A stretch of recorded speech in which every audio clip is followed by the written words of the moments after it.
ছোৱালী বুলি ক্ষমা কৰি দিব। তেল ডিপু কাণ্ডত বিতৰ্কিত মন্তব্য কৰি এতিয়া ছ'চিয়েল মিডিয়াত ক্ষমা প্ৰাৰ্থনা বিচাৰিছে তনু চাহিয়ে। নমস্কাৰ, অসম নিউজ এক্সপ্ৰেছলৈ আপোনালোকক স্বাগতম জনাইছোঁ। এই মুহূৰ্তৰ মুখ্য সংবাদ। দুলীয়াজানৰ BNC তেল ডিপুত সংঘটিত হোৱা এক গভীৰ অপ্ৰীতিকৰ ঘটনাৰ বিষয়ে য'ত নাম সাঙুৰ হোৱা যুৱতী তনু চাহিয়ে অৱশেষত ৰাইজৰ ওচৰত ক্ষমা বিচাৰিছে। 17 মে'ত দুলীয়াজানত সংঘটিত হৈছিল এক বিতৰ্কিত ঘটনা। তেল ডিপু দখল সংক্ৰান্ত কেছত সংঘটিত হোৱা কাজিয়াত জড়িত বুলি অভিযোগ উঠিছিল সদৌ অসম ছাত্ৰ সন্থাৰ প্ৰাক্তন সাধাৰণ সম্পাদক শংকৰজ্যোতি বৰুৱাৰ বিৰুদ্ধে। এই ঘটনাৰ প্ৰেক্ষাপটত আৰক্ষীয়ে তেওঁক গ্ৰেপ্তাৰ কৰিছিল। সেই সময়তে তনু চাহিয়ে ঘটনাৰ ভিডিঅ' ৰেকৰ্ড কৰি এটা বিতৰ্কিত মন্তব্য কৰিছিল, "সব ফ্ৰী মে খানে ৱালা আদমি হে", যাৰ ফলত ব্যাপক প্ৰতিবাদ আৰু বিতৰ্কৰ সৃষ্টি হয়।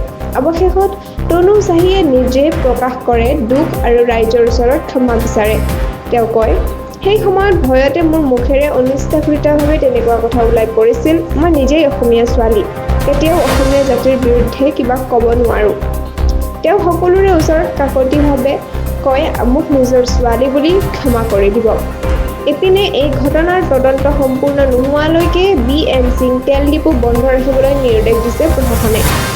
সঁচাকৈ এই ঘটনা আমাৰ অসমৰ সামাজিক ৰাজনৈতিক ক্ষেত্ৰত এক গুৰুত্বপূৰ্ণ পটভূমিত পৰিণত হৈছে।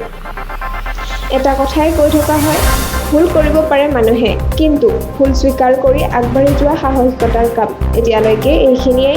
সংযুক্ত হৈ থাকক অসম নিউজ এক্সপ্ৰেছ চেনেলটোৰ লগত। চেনেলটো লাইক, কমেণ্ট, শ্বেয়াৰ, ছাবস্ক্ৰাইব কৰিবলৈ নাপাহৰিব। লগতে কাষতে থকা বেল আইকনটো দবাবলৈ নাপাহৰিব।